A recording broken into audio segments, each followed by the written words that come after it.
শুভেচ্ছা জানিয়ে শুরু করছি আজকের পাঠ। আমি আজকে অষ্টম শ্রেণীর বিজ্ঞান বিষয়ে অধ্যায় 6 নিয়ে আলোচনা করছি। আমরা জানি আমাদের চারপাশে অনেক পদার্থ আছে। তোমরা সবাই পদার্থ সম্পর্কে জানো। প্রতিটি পদার্থের ক্ষুদ্রতম অংশই হচ্ছে অণু, তার ছোট অংশ হচ্ছে পরমাণু। আর এই পরমাণুকে ভাঙলে কি পাওয়া যায় বন্ধুরা? Electron, proton, neutron. তাহলে এই ইলেকট্রন, প্রোটন এবং এই নিউট্রন পরমাণুতে কিভাবে বিন্যস্ত থাকে তা আমরা আগের পাঠে জেনেছি। আজকে আমরা জানব এই ইলেকট্রন, প্রোটন কিভাবে কাজ করছে, এরা কিভাবে একটি যৌগ তৈরি করছে একটি মৌল আরেকটা মৌলের সাথে, আয়ন কি, কিভাবে ক্যাটায়ন বা অ্যানায়ন তৈরি হচ্ছে। আমরা এই অ্যানায়ন এবং ক্যাটায়নের মাধ্যমে যে যৌগ তৈরি হচ্ছে সেই সম্পর্কে আজকে জানব।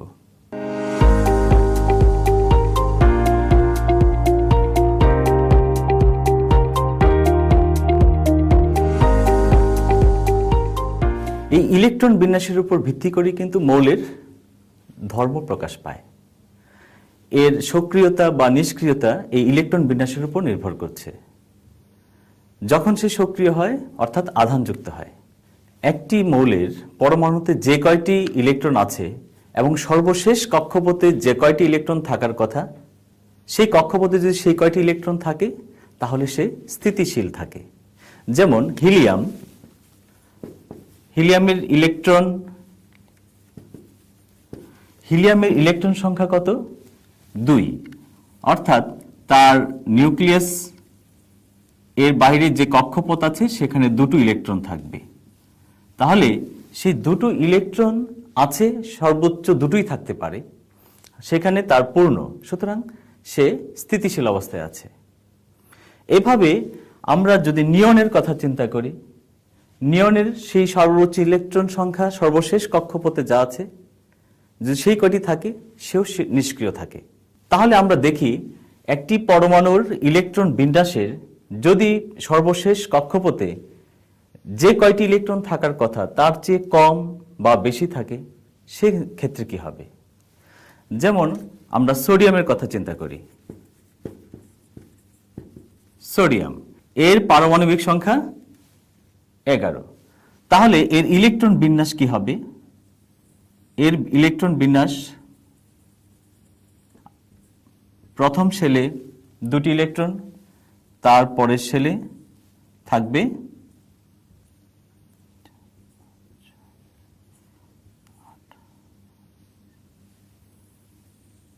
বাহিরের শেলে একটি ইলেকট্রন, অর্থাৎ তার বাহিরের শেলে ইলেকট্রন সংখ্যা হচ্ছে 1টি। এই ক্ষেত্রে সে কি স্থিতিশীল? বন্ধুরা একটু ভেবে বলো, তার বাহিরের শেলে কয়টি ইলেকট্রন থাকার কথা তোমরা পূর্বের পাঠে জেনেছ। বাহিরের শেলে ইলেকট্রন সংখ্যা এখানে থাকার কথা ছিল 18টি, কিন্তু এখানে আছে 1টি। তাহলে তার এই শেল পূর্ণ হচ্ছে না, সে কি করবে? সে কি স্থিতিশীল? না, সে এই 1টি ইলেকট্রন ছেড়ে দেওয়ার জন্য চেষ্টা করবে, কারণ তার পক্ষে বাকি অনেকগুলো ইলেকট্রন এনে এই কক্ষপথ পূরণ করা সম্ভব না। সুতরাং সে 1টি ইলেকট্রন ছেড়ে দেওয়ার প্রবণতা তার আছে। এবার আমরা যদি আরেকটি মৌল দেখি যে যার কক্ষপথে দুটি ইলেকট্রন 1 2 3 4 5 6 7, আরেকটি ইলেকট্রন আমরা দেওয়ার পরে এখানে কয়টা হলো? 7টি। তার মানে হচ্ছে এখানে একটি ইলেকট্রনের গ্যাপ আছে, শর্ট আছে। যদি সেও স্থিতিশীল নয়, তার এই কক্ষপথ পূর্ণ করে সে স্থিতিশীল অবস্থায় আসতে চাচ্ছে। আমরা এখানে যে ইলেকট্রন বিন্যাসটি দেখতে পাচ্ছি, বলতে পারো বন্ধুরা এটি কার গঠন? এটি হচ্ছে ফ্লোরিন। তাহলে ফ্লোরিনের ইলেকট্রন বিন্যাসে আমরা কি দেখি? ফ্লোরিনের ইলেকট্রন সংখ্যা হচ্ছে 9টি। তাহলে 7 আর 2 9, তার এই শেলে একটি ইলেকট্রন গ্যাপ আছে। সে চাইবে আরেকটি ইলেকট্রন কোথাও থেকে যদি পায় তাহলে কি হবে? সে স্থিতিশীল হবে। এখন সে যদি এই ইলেকট্রনটি এখানে দিয়ে দেওয়ার চেষ্টা করে কাউকে, অর্থাৎ সে যদি এই ইলেকট্রনটি কাউকে দিয়ে দেয়, ধরে নিচ্ছি সে দিয়ে দিল, তাহলে এই ইলেকট্রনটি যখন সে দিয়ে দিল তাহলে এই শেলটার প্রয়োজন হচ্ছে না। তাহলে বন্ধুরা, এই শেলটা যদি না থাকে তাহলে সে কি স্থিতিশীল? ওকে, সে এখন স্থিতিশীল অবস্থায় আছে। এই যে একটি ইলেকট্রন সে ছেড়ে দেওয়ার প্রবণতা, এখানে সে কি করলো? দান করেছে একটি ইলেকট্রন, এখানে সে ক্যাটায়ন হয়েছে, তখন সে আয়নিত অবস্থায় চলে আসছে, আয়ন। একই বলছি আমরা সোডিয়ামের আয়ন, যে কিনা ক্যাটায়নে পরিণত হয়েছে।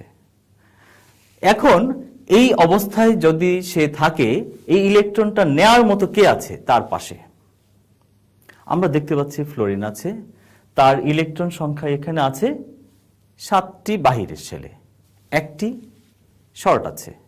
এখন সে যদি এই ইলেকট্রনটাকে সে যদি গ্রহণ করতে পারে, তাহলে কি হবে বন্ধুরা?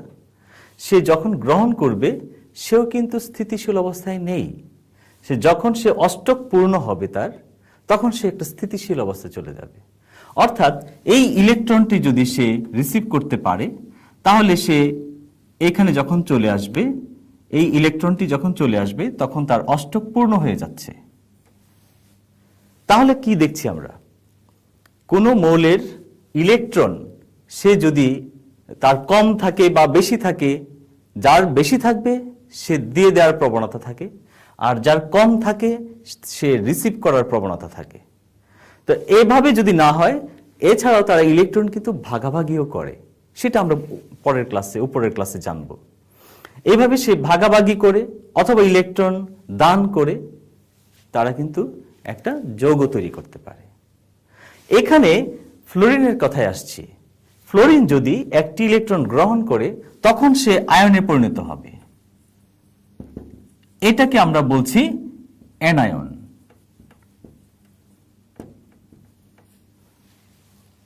তাহলে বন্ধুরা বুঝতে পারছি আমরা ক্যাটায়ন কি এবং অ্যানায়ন কি। তো ক্যাটায়ন হচ্ছে, আমরা যখন দেখব যে ইলেকট্রনটা সে দিয়ে দিচ্ছে, সেই দিয়ে দেওয়ার প্রবণতার কারণে সে হয়ে গেল ক্যাটায়ন। আর এখানে সে কি হলো? অ্যানায়ন, অর্থাৎ সে একটি ইলেকট্রন গ্রহণ করে সে অ্যানায়ন হয়েছে। এবার লক্ষ্য করো, সে ধনাত্মক অ্যানায়ন হয়েছে কেন? তার এখানে নিউক্লিয়াসে কি ছিল বন্ধুরা? নিউক্লিয়াসে ছিল প্রোটন। নিউক্লিয়াসে ছিল প্রোটন। এই প্রোটন সংখ্যা কয়টি ছিল? প্রোটন ছিল ইলেকট্রনের সমান, অর্থাৎ 11টি। এবার ইলেকট্রন কয়টি? ইলেকট্রন কয়টি? এখানে ইলেকট্রন সংখ্যা পাচ্ছি আমরা 10। তাহলে বেশি কি হইল? ইলেকট্রন আমরা জানি ঋণাত্মক আধানযুক্ত, আর প্রোটনকে আমরা জানি ধনাত্মক আধানযুক্ত।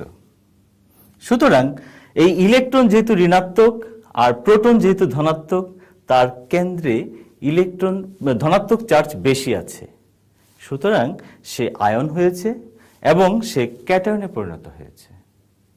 তাহলে বন্ধুরা, এখানে ফ্লোরিন আমরা দেখতে পাচ্ছি যে ফ্লোরিনের বাহিরের শেলের ইলেকট্রন সংখ্যা কয়টি ছিল?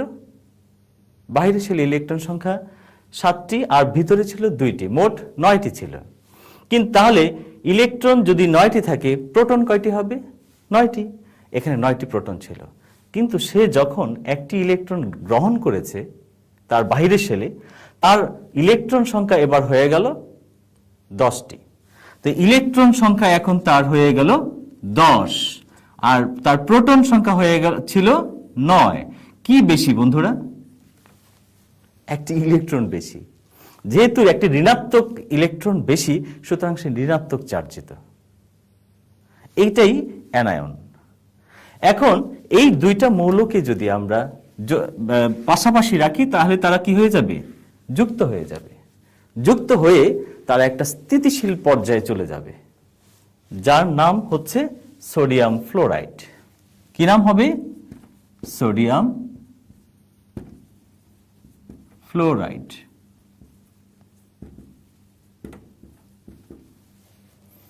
এই যুক্ত অবস্থাটা হচ্ছে সোডিয়াম ফ্লোরাইড, অর্থাৎ সোডিয়াম ফ্লোরাইড। আমরা এইভাবে তার সংকেত লিখতে পারি। এইভাবে একটি নতুন যৌগ সৃষ্টি হচ্ছে। তাহলে চলো বন্ধুরা আমরা এটার একটা সারমর্ম দেখে নিই, যে এখানে আমরা কি দেখলাম, সোডিয়াম, তার একটা ইলেকট্রন বাহিরে ছিল, একটা শেল ছিল, যে শেলটা বিলুপ্ত হয়ে গেছে। এখন একটা ইলেকট্রনকে ছেড়ে দেওয়ার পর সেটা বিলুপ্ত হয়ে গেল, সে আয়নে পরিণত হলো। এই যে ছেড়ে দেওয়ার প্রবণতাকে আমরা কি বলছি, ক্যাটায়ন। আবার এখানে আমরা লক্ষ্য করছি ফ্লোরিন, তার ইলেকট্রন সংখ্যা ছিল 9টি, বাহিরের শেলে ছিল 7টি, তার একটি ইলেকট্রনের শর্ট ছিল, সে যখন এখান থেকে পেয়ে গেল তার অষ্টক পূর্ণ হয়ে গেল, সুতরাং সে আয়ন হয়ে গেল। এখন সে অ্যানায়ন হলো, তার মানে হচ্ছে সে একটি ঋণাত্মক ইলেকট্রন সে গ্রহণ করেছে বলে। তার ভেতরে নিউক্লিয়াসে প্রোটন ছিল 9টি, আর ইলেকট্রন ঋণাত্মক আধান তার বেশি একটি, এই জন্য সে ঋণাত্মক অবস্থায় আছে। এই দুইটিকে যদি আমরা একত্রে রাখি, তাহলে তারা এই যৌগটা তৈরি করছে, যেটা কিনা সোডিয়াম ফ্লোরাইড, অর্থাৎ NaF। চলো বন্ধুরা এইটি আমরা আরেকভাবে একটু দেখি, বিষয়টি ব্যাখ্যা করার চেষ্টা করি। এখানে আমাদের সোডিয়াম কি করেছিল, আমাদের সোডিয়াম সে একটি ইলেকট্রন দান করবে, অর্থাৎ সোডিয়াম যদি একটি ইলেকট্রন দান করে তখন সে আয়নে পরিণত হয়। আমরা এটাকে এইভাবে প্রকাশ করি। এই আয়নটা যখন হয়ে যাবে তার মানে কি করলো, সে একটি ইলেকট্রন ছেড়ে দিয়েছিল, অর্থাৎ ইলেকট্রন সে ছেড়ে দিল। যখন এটা আলাদা করে দিল, এই ইলেকট্রনটা কে নেবে? এখন এই ইলেকট্রনটা নেবে হচ্ছে ফ্লোরিন, অর্থাৎ ফ্লোরিন কি করবে, এই ইলেকট্রনটি গ্রহণ করে নেবে। এই ইলেকট্রনটি সে যখন নিয়ে নেবে তখন তার অবস্থা কি হবে, সে ঋণাত্মক আয়নে পরিণত হবে, অর্থাৎ সে F আমরা মাইনাস এভাবে দিয়ে প্রকাশ করি। আর এই ইলেকট্রনটা গ্রহণ করার পর তার অবস্থা এই যদি হয়ে যায়, তাহলে আমরা এটাকে কি বুঝতে পারি, তাদের মধ্যে একটা আকর্ষণ তৈরি হয়। এই দুটো অবস্থার মধ্যে কি হয়, একটা আকর্ষণ বল কাজ করে। সেই আকর্ষণের কারণে তারা একটা নতুন যৌগ গঠন করে, সেটা কি, সোডিয়াম ফ্লোরাইড বা সোডিয়াম ফ্লোরাইড, যেটা নতুন যৌগ হিসাবে আমরা পাচ্ছি। আর এখানে আমরা সোডিয়ামকে কার সাথে দিয়েছিলাম, সোডিয়ামকে ফ্লোরিনের সাথে দিয়েছিলাম, যার ফলে এই বিক্রিয়ার মাধ্যমে আমরা দেখাতে পারছি যে দুইটি মৌলিক পদার্থ ছিল, তারা পরস্পর যুক্ত হয়ে সোডিয়াম ফ্লোরাইডে পরিণত হলো। এইভাবে রাসায়নিক বন্ধন বা এভাবে তারা যুক্ত হচ্ছে, নতুন মৌল তৈরি করছে। তাহলে বন্ধুরা আজকে আমরা কি দেখলাম, আয়ন কি, মৌলিক পদার্থের ধর্মগুলো কেমন, ইলেকট্রন বিন্যাসের উপর সেটা নির্ভর করছে, আর ক্যাটায়ন কি, অ্যানায়ন কি, আর তারা কিভাবে অ্যানায়ন এবং ক্যাটায়ন অবস্থায় গিয়ে তারা কিভাবে যৌগ তৈরি করছে। কি বিষয়টি কি বেশি কঠিন লাগলো? আশা করছি তোমাদের এই পাঠটুকু ভালো লেগেছে, তোমরা বুঝতে পেরেছো।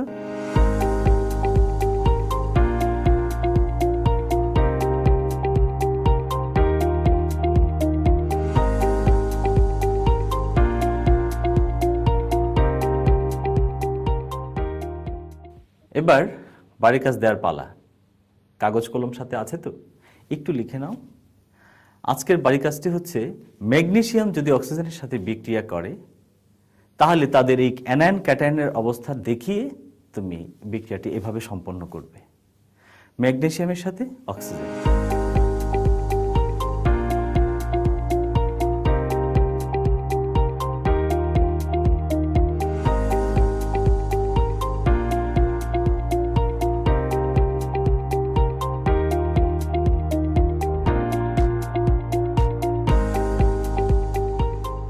মনে রেখো বন্ধুরা, এখানে অ্যানায়ন এবং ক্যাটায়ন এই দুটি অবস্থার সৃষ্টি করে আমরা কিভাবে যৌগ তৈরি করছি বিষয়টি হয়তো জানতে পেরেছি ভালোভাবে। যদি এই বিষয়টার সম্পর্কে তোমাদের আরও জানতে ইচ্ছে করে, আরও গ্যাপ থেকে যায়, তাহলে তোমরা কিশোর বাতায়ন ভিজিট করবে।